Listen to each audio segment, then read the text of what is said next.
دنیا نے امریکہ اور اسرائیل کے ایران پر حملوں کو مسترد کیا، وہیں اب امریکہ کے عوام بھی بظاہر اس جنگ کے خلاف اٹھ رہے ہیں۔ یہی نہیں، کئی دہائیوں سے امریکہ کے لیے جنگیں لڑنے والے یورپین ایلائز بھی اب تھک چکے ہیں اور کھل کر اس امریکی جنگ کی مخالفت کر رہے ہیں۔ اس کے علاوہ ایران کی جانب سے میزائل حملوں کی شدت میں بھی اب کمی دیکھی جا رہی ہے۔ اسرائیل کی جنگ لڑنے والا امریکہ ایک بھنور میں پھنستا نظر آ رہا ہے۔ اگر یہ کانفلکٹ طویل ہو گیا، آئل مارکیٹس متاثر ہوتی رہی یا یہ تنازع پورے ریجن میں پھیلتا گیا تو ممکن ہے کہ اس جنگ کا سب سے مشکل محاذ تہران یا گلف نہیں بلکہ خود امریکہ کے اندر کھل جائے۔ اس میں بھی کوئی شک نہیں کہ تیزی سے گھٹتی فوجی قوت کے باعث ایران بھی اب کسی طویل جنگ کا متحمل نہیں ہو سکتا۔ یہ جنگ اسرائیل کی جنگ ہے۔ امریکہ جو ہے اس کی مدد کر رہا ہے۔ جو اسرائیل کا خواب ہے گریٹر اسرائیل کا، یا یہ جو طاقتور خلیجی ریاستیں ہیں، یا اس کے علاوہ جو ایران ہے، اس کی طاقت کو مسمار کرنا، یہ اس کے اہداف میں شامل ہے۔ فاتح اس میں اسرائیل ہوگا، نہ اس میں امریکہ ہوگا، نہ یہ خلیجی ریاستیں ہوں گی، نہ ایران ہوگا۔ مارکیٹس اس وقت یہ نہیں سمجھ رہی ہیں کہ یہ جنگ پورے اسکیل پہ بہت زیادہ عرصے تک چلے گی یا اس میں کوئی شدت آئے۔ اگر ایسا ہوتا تو پھر آئل پرائز جو ہے وہ $100 پہ بھی جا سکتی تھی اور جو بہت ہی ایک قسم کا ریڈ سگنل ہوگا۔ ایسا ابھی نہیں ہوا ہے۔ ایک ایسی جنگ سے جس کی کہیں سے اپروول نہیں ہے، امریکی عوام بھی اس کو مسترد کر رہے ہیں، لیکن ان کو کوئی روکنے ٹوکنے والا نہیں ہے۔ یعنی کہ یہ دنیا it now belongs to US اور پرہیپس پریزیڈنٹ ٹرمپ۔ صدر ٹرمپ جیسا صدر ہم نے پہلے کبھی نہیں دیکھا۔ انہوں نے یہ بھی علیہ اعلان کہا ہے کہ وہ بین الاقوامی قانون کی پرواہ نہیں کرتے، اور جو امریکہ کی قیادت میں بین الاقوامی نظام بنا تھا دوسری جنگ عظیم کے بعد، اسے وہ مسمار کر رہے ہیں، علیہ اعلان ایسا کر رہے ہیں۔ کتنا یہ مارکیٹ انفلوئنس کریں گی کہ جلد از جلد اس معاملے کا کہیں نہ کہیں کوئی حل ہو اور ایک سیز فائر ٹائپ کی کوئی چیز ہو، تو وہ مارکیٹ آپ کے خیال میں انفلوئنس کریں گی جلد از جلد، اور ان کی کیپیسٹی ہے؟ میرا نہیں خیال کہ مارکیٹس میں اتنا بڑا نیگیٹو ری ایکشن ہوگا کہ وہ انفلوئنس کر سکے۔ اس میں جو زیادہ انفلوئنس ہو سکتا ہے وہ ڈپلومیٹک ہوگا۔ چائنا، رشیا اور دوسری جو بڑے ممالک ہیں وہی کر سکتے ہیں۔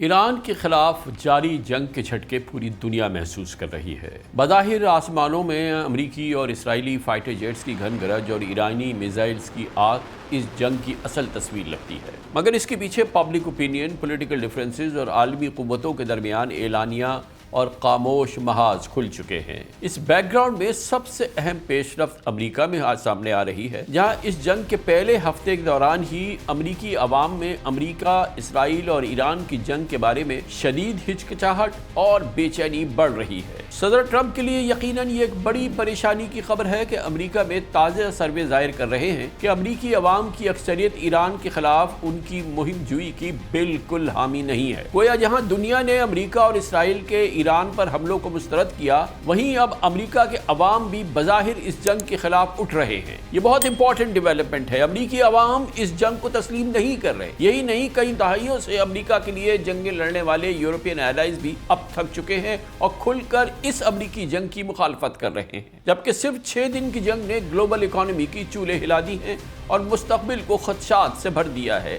دنیا بھی اس جنگ کو مسترد کر رہی ہے۔ اس کے علاوہ ایران کی جانب سے میزائل حملوں کی شدت میں بھی اب کمی دیکھی جا رہی ہے۔ یہ تمام معاملات خاص طور پہ امریکہ میں اٹھتی مخالفت عوامی رائے کے بعد جنگ کا زور کچھ ٹوٹنے کے امکانات روشن ہو گئے ہیں، اور اگر ہم 2 دنوں میں دیکھیں، پچھلے خاص طور پہ 36 گھنٹوں کے درمیان اس جنگ کی شدت میں کمی آئی ہے۔ رائٹرز اور تحقیقاتی ادارے اپسوس کے تازہ ترین سرویز میں انکشاف ہو رہا ہے کہ صرف 27% امریکی سٹیزنز امریکہ اور اسرائیل کے ایران پر حملوں کو سپورٹ کر رہے ہیں، صرف 27%، جبکہ 43% امریکی عوام اس ایکشن کے خلاف ہو چکے ہیں۔ 29% ابھی تک یہ طے نہیں کر پائے کہ اس جنگ کے بارے میں ان کا اسٹانس کیا ہے۔ یعنی جس جنگ کو واشنگٹن خطے میں طاقت کا مظاہرہ سمجھ رہا ہے، وہ خود امریکہ کے اندر ایک کنٹروورشل پولیٹیکل ایشو بن چکی ہے۔ امریکی عوام میں یہ بے چینی صرف جنگ تک محدود نہیں بلکہ پریزیڈنٹ ٹرمپ کی فیصلہ سازی تک بھی پھیل چکی ہے، کیونکہ تقریباً 56%، 56% امریکیوں کی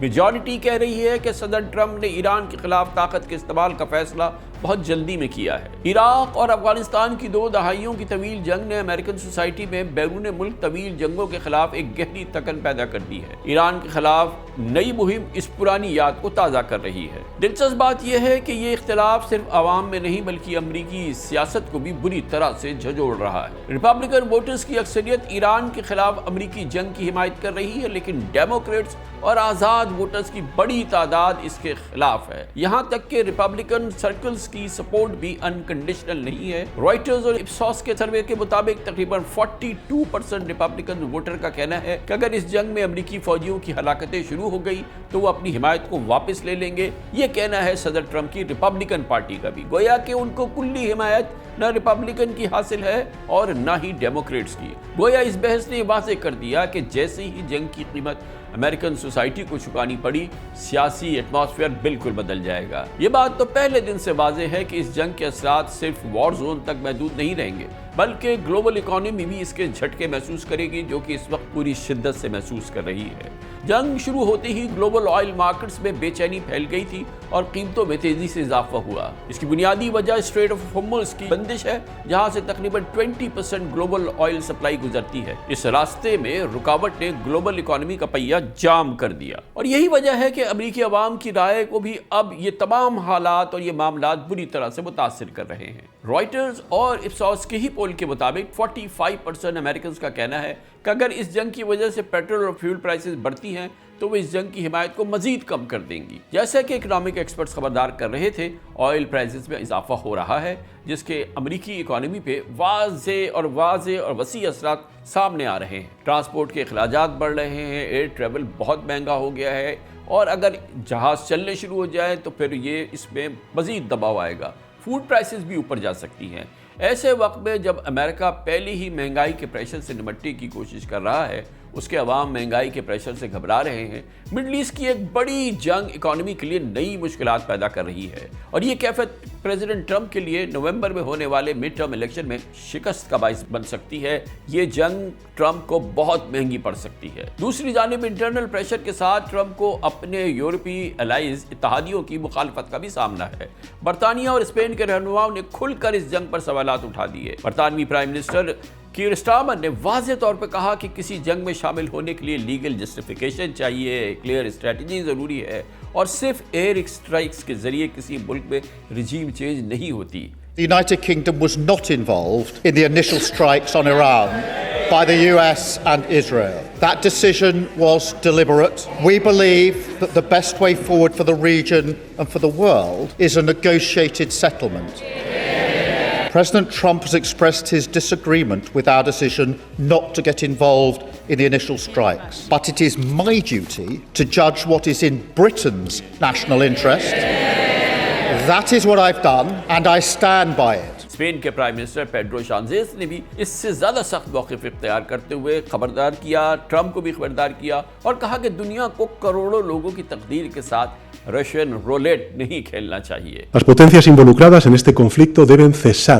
ہمیں تاریخ سے سبق سیکھنا چاہیے۔ ہم لاکھوں لوگوں کی تقدیر کے ساتھ رشین رولیٹ نہیں کھیل سکتے۔ اس تنازع میں شامل طاقتوں کو فوری طور پر جنگی کارروائیاں روک کر مذاکرات اور سفارتکاری کا راستہ اختیار کرنا چاہیے۔ ہم اتنا ضرور جانتے ہیں کہ ایران کی جنگ کسی زیادہ منصفانہ عالمی نظام کی طرف نہیں لے جائے گی۔ در حقیقت اس وقت جو چیز سامنے آتی دکھائی دے رہی ہے وہ زیادہ اکنامک انسرٹینٹی ہے۔ تیل اور گیس کی قیمتوں میں اضافہ ہے، اسی لیے ہم اسپین میں اس تباہ کن صورتحال کے خلاف ہیں۔ Del lado de la legalidad internacional y por tanto de la paz. ان بیانات نے واشنگٹن اور یورپ کے درمیان ایک نئی ڈپلومیٹک ٹینشن پیدا کر دی ہے۔ صدر ٹرمپ نے برٹش لیڈرشپ کو ونسٹن چرچل کے معیار پہ پورا نہ اترنے کا طعنہ دیا، جبکہ اسپین کو sanctions کی بھی دھمکی دی۔ Spain actually said that we can't use their bases, and that's all right. We could use their base if we want. We could just fly in and use it. Nobody's going to tell us not to use it. So we're going to cut off all trade with Spain. We don't want anything to do with Spain. By the way, I'm not happy with the UK either. This is not Winston Churchill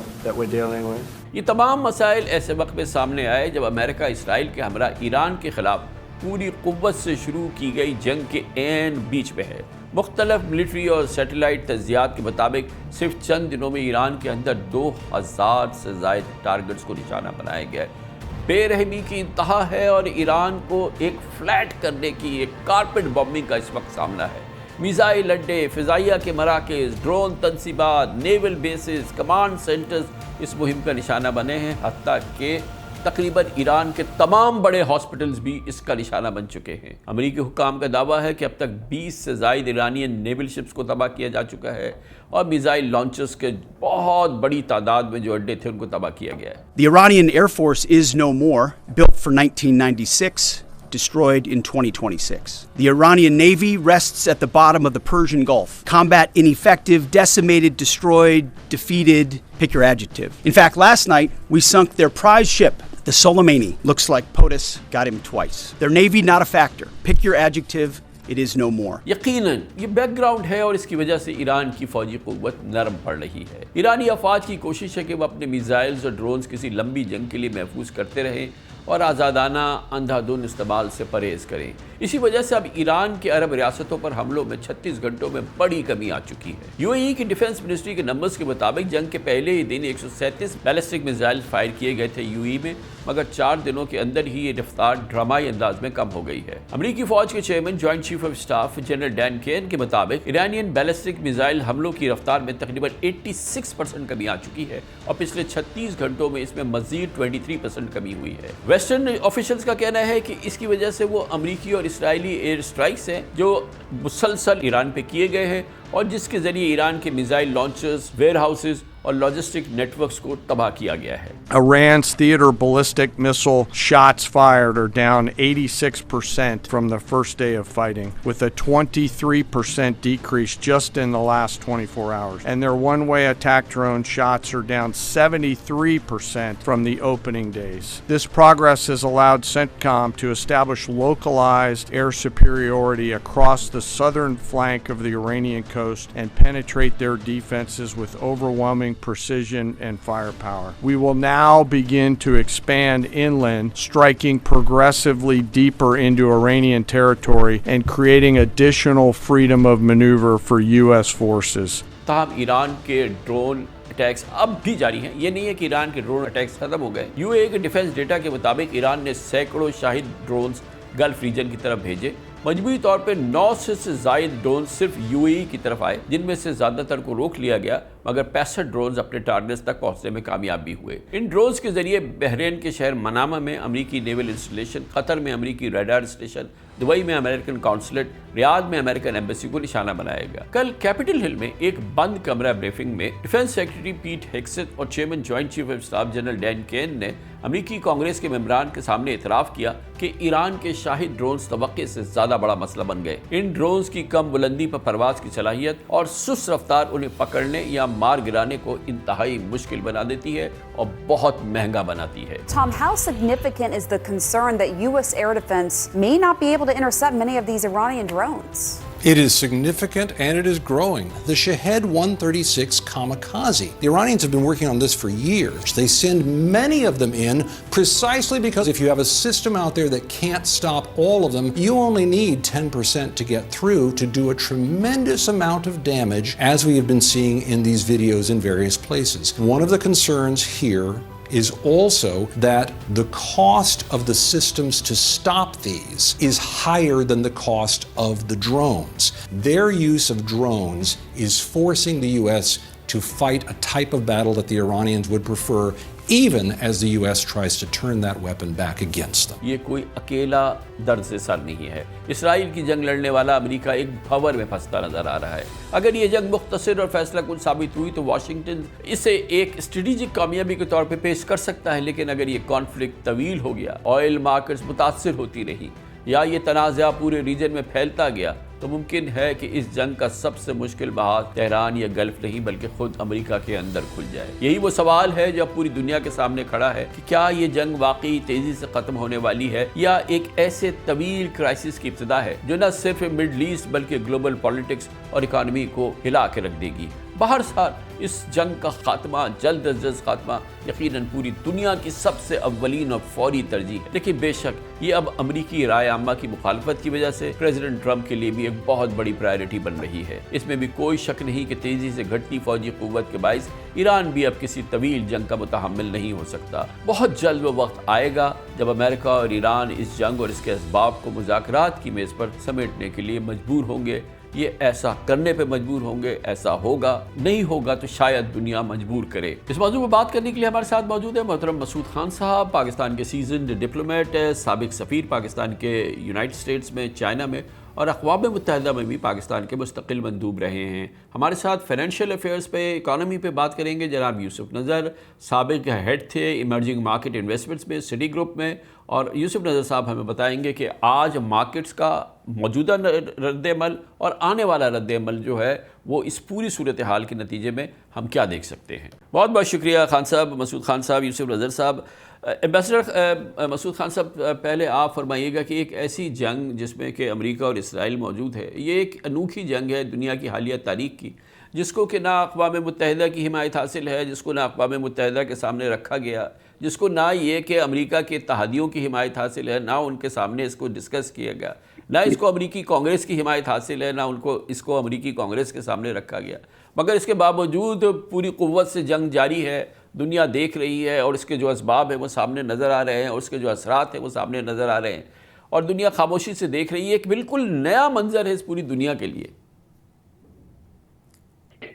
جی بہت بہت شکریہ کامران صاحب۔ میں سب سے پہلے تو یہ عرض کروں گا کہ اس جنگ کا جس طریقے سے بھی اختتام ہو، اس سے امت مسلمہ کو بھاری نقصان اٹھانا پڑے گا، کیونکہ اس وقت جو ہے ایک طرف تو امریکہ اور اسرائیل نے ایران کے اوپر حملہ کیا ہے، لیکن ایران کے جوابی حملوں کی وجہ سے خلیجی ریاستیں زد میں آ چکی ہیں، اور یہ دونوں طرف جو ہے مسلمان ریاستیں ہیں۔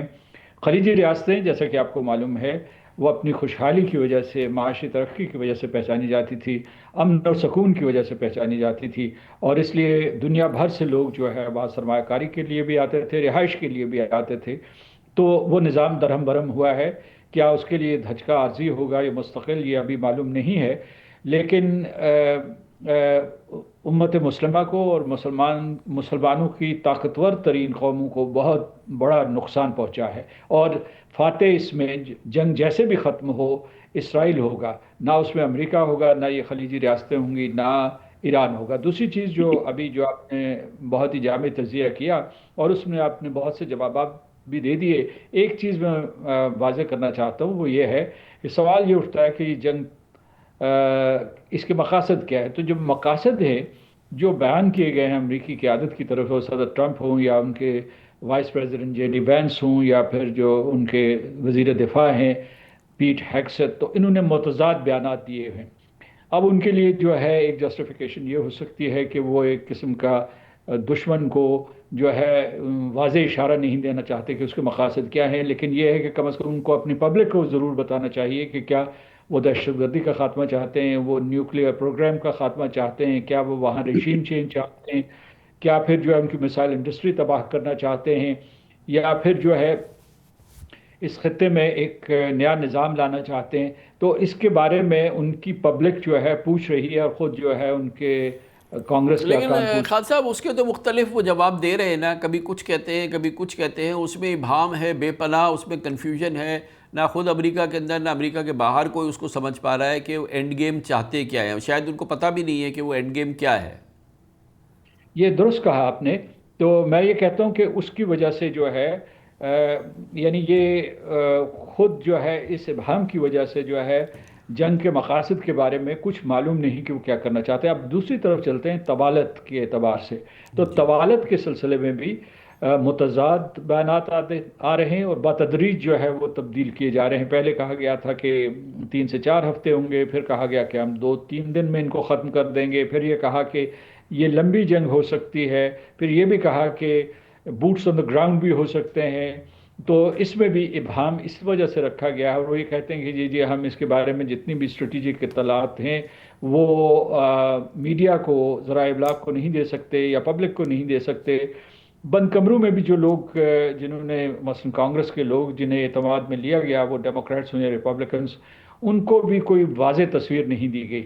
تو اب یہ صورتحال اس قسم کی ہے کہ اس میں کئی پہلو ہیں۔ لیکن خان صاحب یہ فرمائیے گا کہ آپ بہت طویل عرصے امریکہ میں ظاہر آپ رہے ہیں، نیو یارک میں رہے ہیں، واشنگٹن میں رہے ہیں، آپ بہت اچھی طرح سے سمجھتے ہیں کتنا اثر ہوتا ہے کہ اگر یہ پبلک اوپینین یہ جنگ کے شروع ہونے کے 5ویں دن ہی جو ہے وہ خلاف ہونے لگے، امریکی عوام اس جنگ کو مسترد کرتے نظر آئے، ان کی ایک اچھی خاصی اکثریت، اور اس کے ساتھ ہی واضح طور پہ لگے کہ امریکہ کا پورا رائے عامہ جو ہے امریکہ کی کانگریس کے اندر جنگ ہے. جنگ میں تو کانگریس اکٹھی ہوتی ہے, ایک زبان ہو کے بات کرتی ہے, اس میں اتنی بڑی تقسیم ہو اور اس کے ساتھ ہی پھر یہ پوری دنیا میں اس کی کوئی پذیرائی نہیں ہے, کوئی ان کا ساتھی نہیں ہے, کوئی اتحادی نہیں ہے. برطانیہ جیسے جو ہے اس نے فاصلہ کر لیا. تو اس کا کتنا اثر ہوگا آپ کے خیال میں اس جنگ کی جلد از جلد سمیٹنے میں, کیونکہ بہرحال ٹرمپ کو آگے مڈ ٹرم الیکشن بھی نظر آ رہے ہیں, وہ دیکھنا بھی ہے, اور معیشت کے دباؤ میں امریکہ میں مہنگائی میں تو اضافہ ہونا شروع ہو رہا ہے اور ہوگا. صدر ٹرمپ جیسا صدر ہم نے پہلے کبھی نہیں دیکھا, تو امریکیوں نے بھی بہت ماضی قریب اور ماضی بعید میں نہیں دیکھا. تو انہوں نے یہ بھی اعلان کہا ہے کہ وہ بین الاقوامی قانون کی پرواہ نہیں کرتے, اور جو امریکہ کی قیادت میں بین الاقوامی نظام بنا تھا دوسری جنگ عظیم کے بعد, اسے وہ مسمار کر رہے ہیں, اعلان ایسا کر رہے ہیں. اور یہ جنگ بھی اس کا ایک شاخسانہ ہے, اسی کا ایک تسلسل ہے. تو دوسرے یہ ہے کہ اس میں آپ نے یہ جو فرمایا کہ وہاں کس قسم کے جو حالات پیدا ہو رہے ہیں, کہ وہ نہ تو حلیف جو ہیں ان کے ساتھ اپنے تعلقات بگاڑ چکے ہیں. کانگریس میں وہ سمجھتے ہیں کہ وہ مختار کل ہیں کیونکہ ریپبلکن پارٹی ان کا ساتھ دے رہی ہے. یہ جنگ اصل میں, اور بین الاقوامی نظام جس کی نمائندگی جو ہے اقوام متحدہ کی سلامتی کونسل یا اقوام متحدہ, اور سر جب پولز ہیں امریکی عوام جو اس کو ریجیکٹ کر رہی ہے, جنگ شروع ہوئے ابھی 4 دن ہوئے مگر اب 5 دن ہوئے, امریکی عوام اس کو مسترد کر رہی ہے. جی میں اس طرف آ رہا تھا کہ ان کی جو اپنی میگا کنسٹیٹوئنسی ہے میک امریکہ گریٹ اگین, اس میں بھی بغاوت ہے, اور اس میں بھی اختلاف رائے, شدید اختلاف رائے پیدا ہو گیا ہے. اور اس میں یہ آوازیں اٹھ رہی ہیں, بہت توانا آوازیں, جو ان کی پہلے حامی بھی تھی, حلیف بھی تھی صدر ٹرمپ کی. وہ یہ کہہ رہی ہیں کہ ہم امریکہ کے لیے, اسرائیل کے لیے کیوں امریکہ جنگ لڑ رہا ہے اور اپنی جانیں گنوا رہا ہے. ایک اور چیز میں آپ کو بتاؤں کہ اس میں جو ہے اگر آپ نے دیکھنا ہے تو 2 چیزیں دیکھنی ہیں. ایک یہ کہ یہ جنگ اسرائیل کی جنگ ہے, امریکہ جو ہے اس کی مدد کر رہا ہے, کیونکہ جو اسرائیل کا خواب ہے گریٹر اسرائیل کا, یا یہ جو طاقتور خلیجی ریاستیں ہیں, یا اس کے علاوہ جو ایران ہے, اس کی طاقت کو مسمار کرنا, یہ اس کے اہداف میں شامل ہے. اور امریکہ جو ہے وہ امریکہ یہ دانستہ طور پر بھی کر رہا ہے, آمدن بھی کر رہا ہے, اور مجبوری میں بھی کر رہا ہے, کیونکہ صدر ٹرمپ جو ہے ایپسٹین فائلز کے کیس میں برے طریقے سے پھنسے ہوئے تھے. وہاں رائے عامہ یہ کہہ رہی ہے, خاص طور سے جو کم از کم ان کے ٹیلی ویژن نیٹ ورکس ہیں, وہ اکراس دا بورڈ, مطلب فاکس نہیں کہے گا لیکن باقی جو ہیں ان میں یہ اتفاق رائے ہے کہ اس سے توجہ ہٹانے کے لیے, کیونکہ وہ ایک بہت ہی بڑا داخلی بحران بن رہا تھا, اور ابھی بھی ہے, اس کا سایہ اپنی جگہ پہ موجود ہے. لیکن یہ ہے کہ ایک اور چیز جو ہے اس میں جو عنصر جس کے اوپر کم تجزیہ ہو رہا ہے, کہ جب اس قسم کی میس موبلائزیشن ہوتی ہے, جب آپ بہت سے بحری بیڑے موو کرتے ہیں, اور اس کے بعد جو ہے یعنی بحرے بیڑوں کی موومنٹ, اس کے بعد جو ہے deployment of forces, aircraft, سارے کے سارے جو بھی اسٹریٹجک پلیٹ فارمز ہیں, ویپن پلیٹ فارمز ہیں, ان کو آپ منتقل کرتے ہیں, تو اس میں بھی بلینز آف ڈالرز کے اخراجات ہوتے ہیں. اور امریکہ جو ہے اس کی موجودہ جو اس معاشی صورتحال ہے, اس کی وجہ سے ان اخراجات کا متحمل نہیں ہے. تو اور اس کے بعد جو آپ نے خود تجزیہ فرمایا کہ کیسے جو ہے ایک عالمی معاشی بحران پیدا ہو گیا ہے, اور اس کے اثرات جو ہے بین البر اعظمی ہیں, یعنی وہ یہ صرف خلیجی ریاستوں اور ایران تک محدود نہیں ہیں, وہ سارے کی ساری دنیا کو اپنی لپیٹ میں لے رہے ہیں. تو یہ ایک ایسی جنگ ہے, یعنی میں کہتا ہوں کہ دوسری جنگ عظیم کے بعد یہ پہلی ایسی جنگ ہے جو اس پیمانے پہ پھیلی ہے. جو پہلے جب امریکہ اس خطے میں آتا تھا تو مطلب وہ عراق کے اوپر حملہ کرتا تھا, افغانستان کے اوپر حملہ کرتا تھا, یا دوسرے جو ہے مثلا جو ہے پراکسیز کے ذریعے شام میں یا لیبیا میں یا دوسرے علاقوں میں جو ہے حملے کرواتا تھا. لیکن اس مرتبہ جو ہے انہوں نے ایک ریجنل وار شروع کر دی ہے, اور اس کا پیمانہ بہت وسیع ہے, اور ایک گنتی کے مطابق تقریباً 21 ممالک اس میں ملوث ہو گئے ہیں, یا نشانہ بن رہے ہیں, یا نشانہ بنا رہے ہیں. 21 کا میں نے اس لیے ذکر کیا کہ جرمنی, فرانس اور یونائیٹڈ کنگڈم, جنہوں نے دوری اختیار کی تھی شروع میں, ہیلے بہانے سے ان کو بھی شامل کر دیا گیا ہے اس جنگ میں. یعنی اگر وہ مطلب اس جنگ کا حصہ ایسے بظاہر نہیں بنے لیکن عملاً بن گئے ہیں. مثلا آپ نے دیکھا ہوگا کہ کیسے کریٹ جی ہاں خان صاحب, مگر وہ عام طور پہ جب اس سے پہلے اتحادی بنتے تھے تو وہ تو فوجیں میدان میں اتارتے تھے, بالکل سامنے آتے تھے اور شانہ بشانہ امریکیوں کے ساتھ لڑتے تھے. ابھی تو آپ نے دیکھا کہ وہ بے پناہ فاصلہ کیا ہے انہوں نے ان تمام معاملوں میں. یوسف نظر صاحب یہ فرمائیے گا کہ آپ انٹرنیشنل فائنینشیل ایشوز کو بہت اچھی طرح سے سمجھتے ہیں, آپ کی ساری زندگی ان کو دیکھتے ہوئے گزری ہے, اس کو آپ نے مینج کیا ہے. یہ فرمائیے گا کہ جو ان حملوں کے بعد ہم نے انٹرنیشنل مارکیٹس کا ایک رسپانس دیکھا, ایک ہم نے گلوبل جو سپلائی چین ہے اس کا ریاکشن دیکھا, خاص طور پہ اسٹریٹ آف ہارمز کے حوالے سے, اور جو اسٹرائکس ہوئی ہیں, یعنی کہ ارامکو کی آئل ریفائنری پہ جو بڑی ایک اسٹرائک ہوئی, بہت بڑا سگنیفیکنٹ واقعہ ہے. ایک گیس, قطر گیس کی جو بہت بڑا گیس ٹرمنل ہے, دنیا کا شاید سب سے بڑا گیس ٹرمنل ہے, اس کو ایرانینز نے ہٹ کیا, وہ ایک بڑی چیز ہوئی.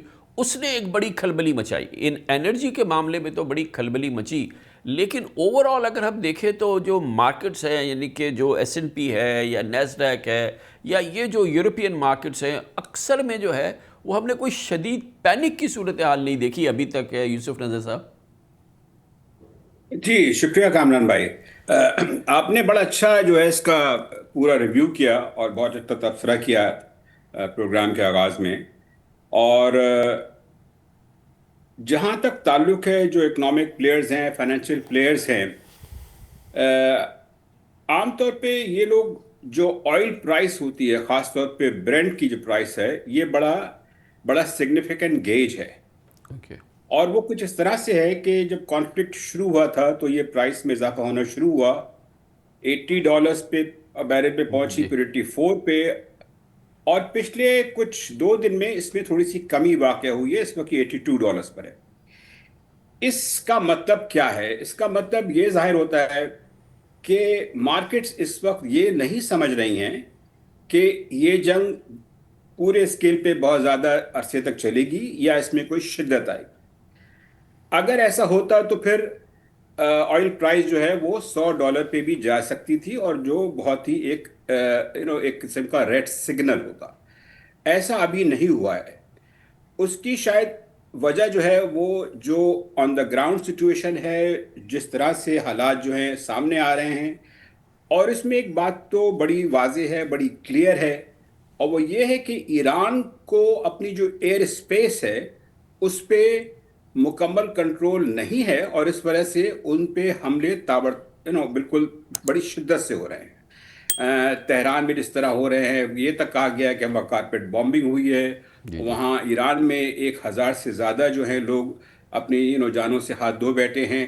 یہ تمام دیکھتے ہوئے اور جو ان کا ریئیکشن آیا ہے ایران کا, یقیناً بہت سارے ڈرون فائر کیے گئے ہیں, لیکن انہوں نے ڈیمیج کتنا کیا گیا ہے اس کے بارے میں جو رائے ہیں وہ ایسی ہیں کہ اس کو کنٹین کیا جا سکتا ہے. یہ بہت سارے لوگ جو اکنامک اسٹریٹجسٹ ہیں, جو پلیئرز ہیں, وہ یہ سمجھ رہے ہیں. اور آئل پرائس کو آپ یہ سمجھ لیجئے کہ ایک طرح سے اس کا یہ ایک ون سنگل ایکسپریشن ہوتا ہے. آپ نے بالکل درست کہا کہ اسٹاک مارکیٹس میں کوئی خاص ایڈورس ریئیکشنز نہیں ہوا ہے. ہاں US ایک تھوڑی سی انیوژل بات یہ ہوئی کہ US بانڈز ہیں, گورنمنٹ بانڈز ہیں, ان کی پرائسز تھوڑی گری ہیں, لیکن بہت زیادہ نہیں گری. مگر یوسف بھائی یہ اصل امپورٹنٹ بات یہ بھی ہے نا کہ امریکہ, ٹرمپ جو اس جنگ میں آئے ہیں وہ بڑے اس مارکیٹ کے معاملے میں بڑے حساس ہیں, اور ان تمام مارکیٹس کو اور بانڈز مارکیٹ کو, ان ساری چیزوں کو بہت غور سے دیکھتے ہیں. یہ افورڈ نہیں کر سکتے کہ یہ جنگ جو ہے یہ مارکیٹ میں پینک پھیلا دے, جو کہ پورے امریکہ میں پینک پھیل جائے گا, پھر ظاہر ویسٹ میں پھیل جائے گا, اور یہ اس طرح کی تباہی ہو. اس لیے شاید بہت ہی کنٹینڈ جنگ کی طرف ہم آگے بڑھ رہے ہیں. اس کی جو یہ کہنے کہ بے نتھے طریقے سے یہ پھیل جائے تو یہ افورڈ خود US نہیں کر سکتا, کیونکہ ایران کے پاس تو لوز کرنے کے لیے اب کچھ بچا ہی نہیں ہے, اب اس سے کیا چھین لیں گے. میں اسی طرف آتا ہوں. دیکھیے جو اسٹریٹ آف ہارمز ہے, ذرا اس کا جائزہ لیجئے. اس میں سے نہ صرف جو آئل ہیں ان کی ایکسپورٹس, بلکہ LNG بھی جو ایکسپورٹس ہے, گیس کی جو ایکسپورٹس ہیں, تو تقریباً دنیا کا 20 to 25% آن ایوریج جو ہے وہاں سے آتا ہے. لیکن جو آئل ایکسپورٹس جاتی ہیں ان کا جو 80% ہے وہ ایشین کنٹریز میں جاتا ہے, جس میں چائنا, انڈیا, ساؤتھ کوریا اور جاپان جو ہیں یہ بڑے نمایاں ہیں. تو اس لنک کو دیکھتے ہوئے اگر آپ نے دیکھا کہ ساؤتھ کوریا میں مارکیٹس نے بڑا شدید جو ہے نیگیٹو ریئیکشن دیا ہے, ایک مقام پہ 9% ایک دن میں گر گئی تھی. تو ریئیکشن آیا ہے، لیکن یہ امریکن اسٹاک مارکیٹ میں نہیں آیا ہے. تھوڑا سا اگر آپ اجازت دیجیے میں اس بات سے اختلاف کروں گا کہ امریکن اسٹاک مارکیٹ میں کوئی ایڈورس ریئیکشنز آ سکتا ہے انلیس یہ آئل پرائز جو ہے $100 سے کراس کرے. اور دوسرا جو انرجی پرائسز ہیں گیس میں، پچھلی مرتبہ بھی 2022 میں جب یوکرین کی وار شروع ہوئی تھی تو یورپ میں انرجی پرائسز میں بہت شدید ریئیکشن آیا تھا. اس وقت یورپ میں جو گیس پرائسز ہیں ان میں یقیناً تقریباً 40% کا اضافہ ہوا ہے. جی جی. تو یقیناً اس سے یورپ کی حد تک جو ہے وہ اس میں انفلیشن میں یا دوسرے معاملات میں شدید آ سکتی ہے. فی الحال ایک اور چیز بھی ہوئی ہے، اور وہ یہ کہ سینٹ میں یہ کوشش کی گئی تھی کہ کانگریس کو یہ اختیار دیا جائے. پچھلے 24 گھنٹوں میں یہ ڈیولپمنٹ ہوا ہے کہ وہ صدر کے اختیارات میں کوئی پابندی لگا دیں کہ جب تک وہ کانگریس سے اپروول نہ لیں وہ جنگ یہ نہیں کر سکتے. لیکن بدقسمتی سے یہ اس ریزولوشن کو ریجیکٹ کر دیا گیا ہے. جو ووٹ آئے 53 ٹرمپ صاحب کے ایکچولی فیور میں تھے اور 47 خلاف تھے. تو بیسیکلی جو اس کو پارٹی لائن پہ ووٹ دیا گیا، تو ابھی تک اگرچہ کہ کچھ مخالفت ہوئی ہے یقیناً ان کی اپنی پارٹی سے بھی، لیکن سینٹ میں ابھی تک ٹرمپ صاحب جو ہیں وہ اپنا ہولڈ برقرار رکھنے میں کامیاب ہوئے ہیں. تو قطع نظر اس کے کہ ہمارے اپنے جذبات کیا ہیں، یہ بات بڑی نوٹسبل ہے کہ یو ایس سینٹ میں جو بہت امپورٹنٹ انسٹیٹیوشن ہے وہاں صدر ٹرمپ جو ہے اس ریزولوشن میں ان کو ڈیفیٹ نہیں ہوئی ہے. اور تو اب دیکھنا یہ ہے کہ جنگ جی یہ تو نہیں ہوئی ہے یوسف بھائی، لیکن بہرحال جو امریکی رائے عامہ ہے یا عالمی رائے عامہ ہے، یہ تمام چیزیں ہیں، اس کا بھی ایک پریشر ہے. خالی سینٹ میں وہ پریویل کیے، وہ بھی ایک امپورٹنٹ بات ہے. خان صاحب یہ فرمائیے گا کہ یہ بڑی ایک امپورٹنٹ بات ہے کہ جیسے کہ میں نے بالکل ابتدا میں عرض کی تھی کہ امریکہ نے وہ جنگ کی ہے جس کو نہ اقوام متحدہ نے اپروو کیا ہے، نہ وہاں اس پر کوئی ذکر ہوا ہے، نہ اس کو امریکی کانگریس نے اپروو کیا، نہ ان کے اتحادیوں نے اپروو کیا، نہ ان کو کسی اور نے کیا، اور انہوں نے وہ جنگ کر دی جس نے پوری دنیا کو ہلا دیا. لیکن دنیا کی کوئی بڑی طاقت، چاہے وہ چین ہو، چاہے وہ روس ہو یا کوئی اور طاقت ہو، اس نے ان کو چیک نہیں کیا. مطلب چین کا رسمی بیان یا چلے تھوڑا سا بہتر بیان آیا، لیکن وہ زبانی بیان. رشیا یا اور کسی قسم کی، یعنی کہ ان کی جو یہ فیصلہ تھا کہ وہ ایک پوری دنیا کو ہلا دیں اپنے ایک ایسی جنگ سے جس کی کہیں سے اپروول نہیں ہے. امریکی عوام بھی اس کو مسترد کر رہے ہیں، لیکن ان کو کوئی روکنے ٹوکنے والا نہیں ہے. یعنی کہ یہ دنیا it now belongs to U S اور پرہیپس پریزیڈنٹ ٹرمپ. یہ اس پر دنیا کی خاموشی یا کوئی عملی رد عمل نہ ہونا، یہ کتنا اچنبھے کی بات ہے. میں سمجھتا ہوں کہ یہ جو جنگ ہے یہ ایک قسم کا نئے عالمی نظام یا نیو پولیٹیکل ڈس آرڈر جو ہے یا نیو ملٹی پولر آرڈر کا افتتاح ہے. کیونکہ آپ کو یاد ہوگا کہ 2003 میں جب امریکہ نے عراق کے اوپر حملہ کیا تھا تو اس وقت جو ہے اس نے سلامتی کونسل سے رجوع نہیں کیا تھا، لیکن اس نے ایک کولیشن آف دا ولنگ بنائی تھی جس میں اس کے حلیف شامل تھے اور کانگریس کی، یعنی اسے انٹرنلی کانگریس کی حمایت حاصل تھی. تو اس وقت یہ ہے کہ اس نظام کا احترام تو موجود تھا، لیکن امریکہ چونکہ اپنے آپ کو سول سپر پاور سمجھتا ہے اور اپنے آپ کو ہر قسم کے قانون سے بالا تر سمجھتا ہے، اس وقت بھی سمجھتا تھا، اب بھی سمجھتا تھا. تو لیکن اس نے بعد میں جا کے جو اپنا اقدام تھا وہ سلامتی کونسل سے منظور کروا لیا تھا، اس کی توثیق لے لی تھی. تو اس مرتبہ جو ہے اس نے واضح طور پر، اور پھر جو پے در پے بیانات آئے ہیں صدر ٹرمپ کے، وہ انہوں نے عالمی نظام کو، اس کے موجودہ ڈھانچے کو اور اپنے حلیفوں کی ترجیحات کو مسترد کیا ہے. تو ایک یہ بات ہے. دوسرا یہ ہے کہ روس اور چین جو ہے وہ دونوں کے اقوام متحدہ کے ویٹو ویلڈرز ہیں اور ان کے جو ہے ان کی وہاں جو ہے مستقل رکنیت ہے سلامتی کونسل میں، لیکن وہ اس کے نہ تو خالق تھے، نہ اس کے جو ہے معمار تھے، نہ وہ اس کی جو ہے اس کے پورے 100% جو اس کے ساتھ ہے. اگرچہ وہ اب جو ہے چین جو ہے امریکہ کو جو ہے شیشہ دکھانے کے لیے وہ بعض اوقات یہ کہتا رہتا ہے کہ جناب رول بیسڈ آرڈر ہونا چاہیے، لیکن چین اتنا مضبوط اس نظام کا سٹیک ہولڈر نہیں تھا جتنا امریکہ تھا، کیونکہ دوسری جنگ عظیم کے بعد اس نے یہ نظام بنایا تھا اور اسی کے صدر جو ہیں